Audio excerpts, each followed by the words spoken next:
চলতি বছরের মধ্যে কালুরঘাট সেতুর নির্মাণ কাজ শুরুর দাবি জানিয়েছে বোয়ালখালী কালুরঘাট সেতু বাস্তবায়ন পরিষদ। সকালে প্রেস ক্লাবে সংবাদ সম্মেলনে এই দাবি জানান সংগঠনের নেতারা।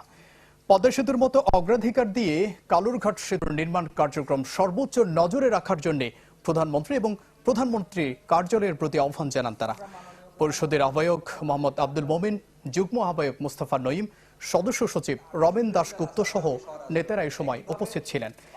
গেল ২৭ জুন কালুরঘাটে রেলকাম সড়ক সেতু নির্মাণে দক্ষিণ কোরিয়ার সাথে ৮১,৪৯,১০,০০০ ঋণ চুক্তি স্বাক্ষর হয়।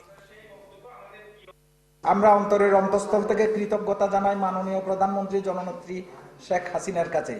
তিনি বঞ্চিত বোয়ালখালী পটিয়া সহ দক্ষিণ চট্টগ্রামবাসীর প্রাণের দাবিটিকে নিজের প্রতিশ্রুতি হিসেবে তুলে ধরে এ বিষয়ে সরকারের আন্তরিকতা ও গুরুত্বের প্রমাণ দিয়েছেন। রেল এবং সড়কের জন্য কালুরঘাট সেতুটা খুবই জরুরি। শুধু এটা বোয়ালখালী বা দক্ষিণ চট্টগ্রাম, এটা সারা বাংলাদেশের সেতু। কারণ আমি ডিপ সি পোর্ট আমার হচ্ছে, আমার পর্যটন সিটিতে সারা বাংলাদেশ থেকে নেটওয়ার্ক তৈরি হচ্ছে, রেল যাচ্ছে। এই 6 মাসের মধ্যে সেতুর নির্মাণ কাজ শুরু করতে হবে।